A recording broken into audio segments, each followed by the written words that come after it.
At dahil today ay CDC Day, ihahatid namin sa inyo ang mga programa at proyekto ng Clark Development Corporation para sa patuloy na pag-unlad ng Clark Freeport Zone tungo sa isang bagong Pilipinas. CDC at TESDA binuksan ang WorldSkills Philippines Clark 2026 headquarters.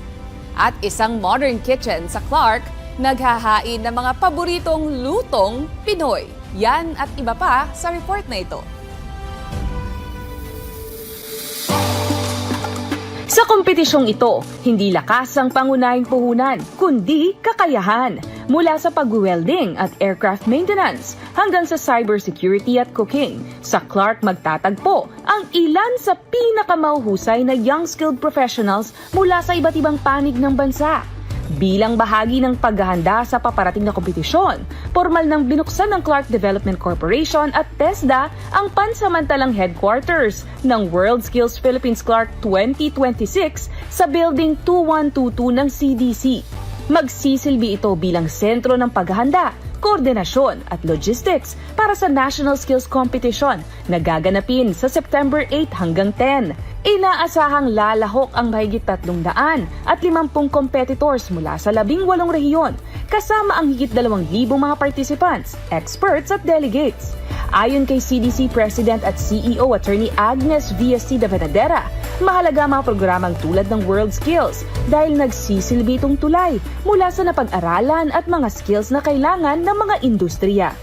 But it's really TESDA that now bridges the what you learn from the classroom and the skills that somebody who should be going up the ladder towards a success. Kayo yun kayo yung nagpo-provide.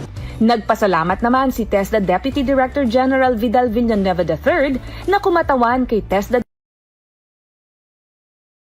Director General Secretary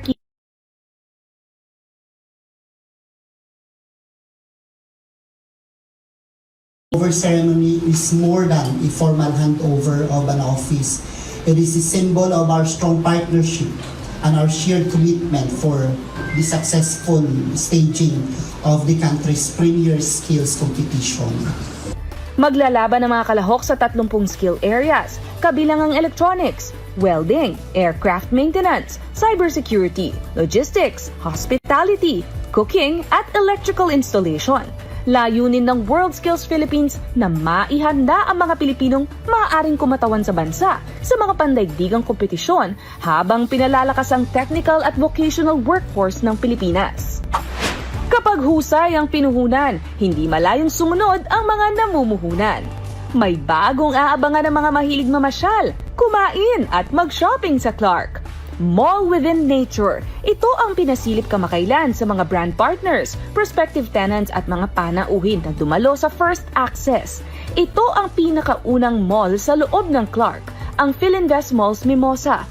Mag-retail therapy habang ine-enjoy ang nature, kumain habang nilalanghap ang sariwang hangin, o pwede ring mag-relax at mamasyal kasama ang buong pamilya. Ayon kay CDC President and CEO Attorney Agnes V.S.C. de Venadera, bawat bagong investment ay nagdadala ng mas maraming oportunidad para sa mga negosyo, manggagawa at mga bisita sa Clark. Clark Development Corporation shall continue to support you in every way. Welcome to the very first mall inside Clark. Congratulations! Binigyang diin din niya ang patuloy na pagdami ng mga small and medium enterprises, lalo na mga restaurant na dinarayo ng mga bisita, patunay ng patuloy na paglawak ng ekonomiya ng Freeport. Samantala, ayon kay Philinvest Hospitality Corporation CEO Francis Gotianon, higit pa sa pagtatayo ng isang mall ang layunin ng kanilang proyekto. We don't simply build malls, we create master-planned communities that thrive and businesses grow. Let's build the sustainable ecosystem together, enrich this community, and succeed together. Excited na ba kayong makita ang bagong brands, bagong kainan at kaabang-abang na mga sale at iba pang promo? Magbubukas ang Philinvest Malls Mimosa sa March 2027. Abangan ang iba pang mga updates at i-follow ang kanilang social media pages.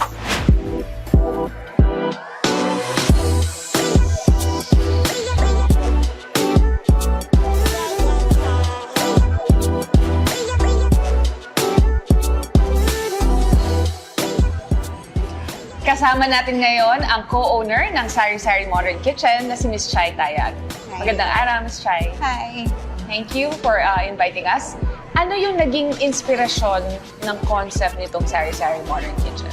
Okay, ang Sari Sari is it's a family venture. So, yung inspiration niya, yung kinalakihan namin na pagkain sa bahay. So, we want to give the traditional na karinderya experience pero in a modern setting. So, mas maganda yung presentation ng food, better quality ng ingredients, maganda yung lugar, malinis, komportable, and syempre, most importantly, masarap yung pagkain. Kung comfort food ang usapan, siguradong may mapipili ka rito. Imagine this! Crispy bagnet kare-kare na bagong luto, sizzling sisig na mainit-init pa sa sizzling plate, at mga classic Filipino favorites na inihain sa mas modernong paraan. Syempre, hindi rin mawawala ang panghimagas para sa perfect na pagtatapos ng bawat kainan. Comforting, nostalgic, at sulit. Kaya naman tikman na natin ang ilan sa kanilang mga bestsellers.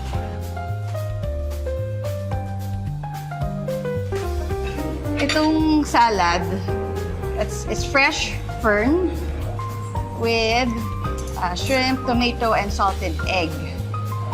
So, we have a secret dressing, and I want you to try it. Kasi, ang daming pumupunta dito, they're wondering why it's pink and what's in it. Yes, ngayon pa lang ako nakita ng ganitong now color. I want you to try it because everyone's been guessing random things and no one gets it right. So, try it.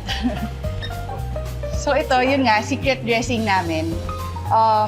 Kulay pink siya, pero hindi alam ng mga tao kung bakit siya pink. But definitely, hindi siya artificial color. At hindi pwedeng sabihin. Hindi pwedeng Kasi secret sabihin. nga eh. Secret nga. Sarap. Try mo to, salted egg chicken skin. This is a fairly new recipe. Dahil nagfi-fillet kami ng chicken, meron kaming mga skin, chicken skin, and we wanted to come up with something that we can use it. So, ayan, parang salted egg, we infuse a new flavor para medyo iba May naman. twist, no?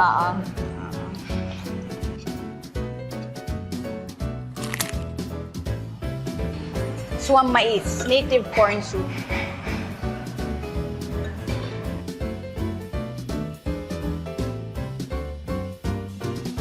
Yung style niya, yun nga, yung old cheese grater, ganon. Yung whole corn of Di the mapilit. cob. Ginigrate niya lang ganon, isa-isa.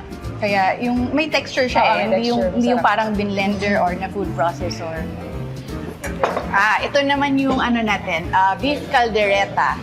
Ito, ano din, heirloom recipe din, passed down to me. Tapos, ito, the secret is we cook it in a very low fire for a long time. So, low and slow, yun yung... Para malambot siya. Malambot siya, malasa siya, in-absorb niya lahat ng flavor.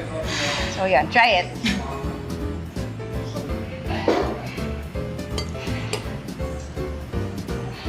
Sobrang lambot.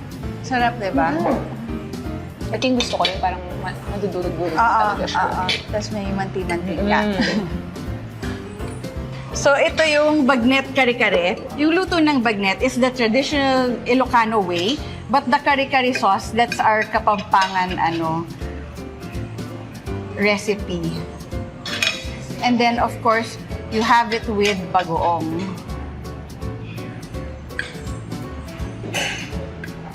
Parang makakarami ako kanin dito. Pang Miss extra Chai. rice to.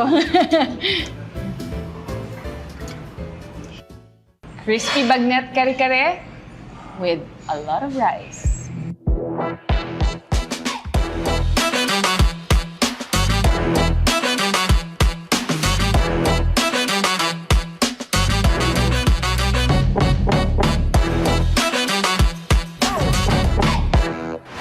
Mula sa paghubog ng susunod na henerasyon ng mga world-class na manggagawang Pilipino, hanggang sa pagpasok ng mga bagong investments, at pagdami ng mga destinations at experiences na tiyak na babalik-balikan. Ito ang mga kwento ng pag-unlad sa Clark, mga kwentong patuloy na nagbubukas ng mas maraming oportunidad para sa mga Pilipino. Ako po si Attorney Nicolette Henson para sa CDC sa Bagong Pilipinas.